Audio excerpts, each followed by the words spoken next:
NAB 2025, and we've popped onto the B&H booth to speak to Ely from Disguise. You're powering part of the booth here with your AR, XR, your volumes, if you like, Yep. virtual production volumes. Now, in the conversation we were just having, we highlighted that this isn't only what you do. You know, Disguise comes from a longer background. Give us a brief history. Yes, absolutely. I mean, Disguise as a company is over 20 years old at this point. We've been doing, our core market has always been live events. So concert touring, a lot of the major concerts that go around the world, your top name brands, I'm not sure how many of them I can explicitly name drop, but, many of the major concerts are using Disguise for playback and real-time content, going to a variety of LED displays that go on tour, of course, as well as, residencies and things like that.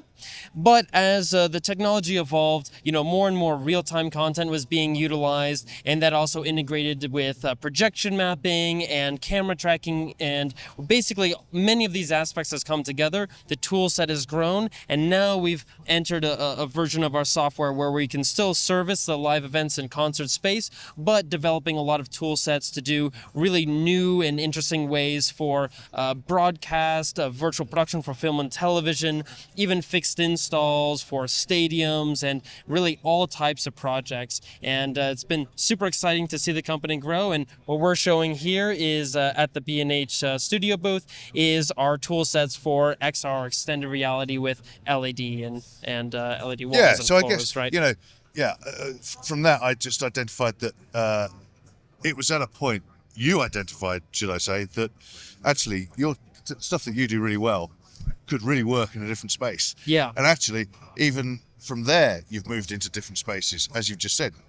You started on broadcast films and replacing rear projection and doing, all manner of visual effects, helping with those. But now you're into stadiums. Yeah. The amount of content that's required, it's great for people to make money. So where are we now anyway? Where have you? Yeah, absolutely. I mean, I think you're really, nailing that, which is, we're seeing this kind of convergence of entertainment. Before, a lot of people were talking about, broadcast and film kind of using now more similar workflows, even film utilizing real-time technology, live, that of course, live events are live, but broadcast of course has always been live as well. Now a lot of those tools are being used in film to, speed up the post-production process, having a more clear vision of what that look is going to actually be like in the end result while we're on set, capturing that in camera, and definitely seeing that being adopted by film and TV. But now we're seeing this architecture that we've developed being applicable for, as an example, stadiums, right, where you have real-time Unreal Engine content going to scoreboards and stadiums. Yeah, I'm interested as well, actually, because over the years we've seen some pretty spectacular large exhibition stands, and a lot of what you will shout about is your big installs. Sure. But this is quite compact. Yeah. And actually, do you know what? Disguise isn't just boom up there, the big boys. Exactly. This, take us through what you've got here, and the volume, the size, and the technology involved. Yeah, absolutely. So this would be an XR stage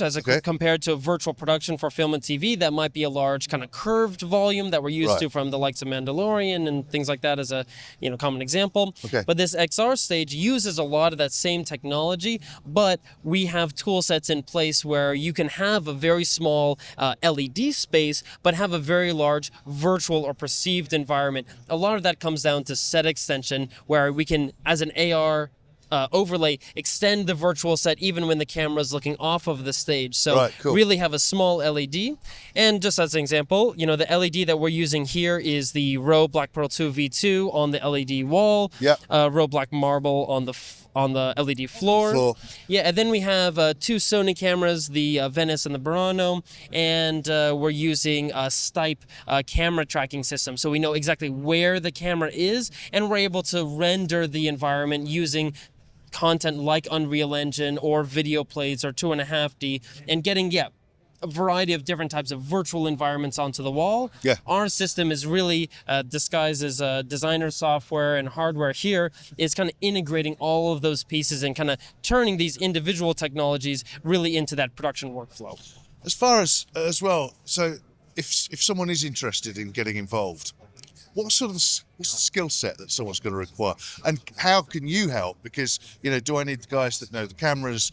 I need the LEDs. I need the engine. I need the lighting. I need the stipe.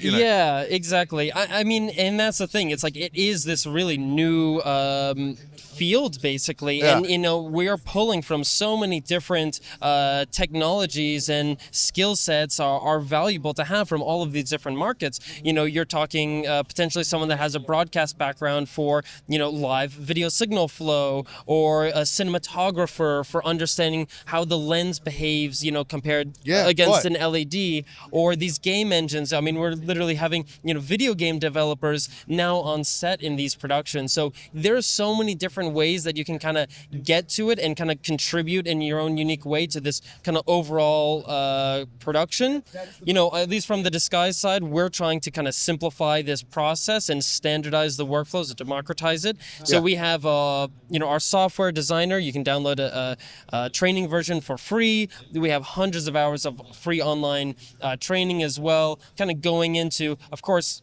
different paths depending on the vertical. So as I was saying, live events is one, but also film and TV, right? So you can kind of approach it from any side, have your insight, but then kind of learn the other necessary pieces. Some applications will be more involved than others. Of course. That's the reality. Yeah. For creating content in a stadium environment, that's fine. Yeah. I'm sure in an XR environment, it's a little bit more involved. You're going to need a bit more talent. Fantastic. So is there anything that's worth highlighting new this year? New this year, I would say we've definitely seen a lot of integrations with different, for instance, AI technologies. Name of the word of the year, right? Yeah. Some of these might be, for instance, our use with 2.5D. This is the idea of taking 2D plates and placing them in 3D space. So you get the photorealistic elements of either video or photos of a real location. Yeah. And placing them into 3D space with different cards at varying depths using the tracking system. Yes, you can use video, but also AI has been an amazing tool. For instance, Kubrick has this integration where we can generate an image, segment it into layers, actually generate a depth mesh on top of that, and get that. It's an impressive, yeah.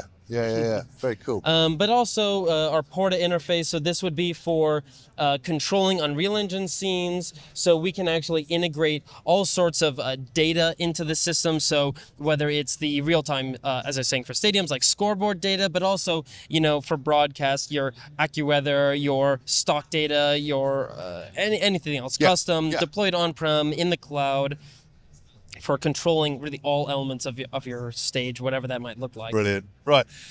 So really, I think, we'll have a look around, but we need to say, if anyone's interested and don't know where to start, they're going to have to come and talk to you. Where do we send people who haven't been able to see you at NAB this year? Where do we send them to? The website? Yeah, definitely our website, disguise.one, disguise.one. Fantastic. Thanks, Eli. Brilliant, interesting, the evolution of this technology. Great to see.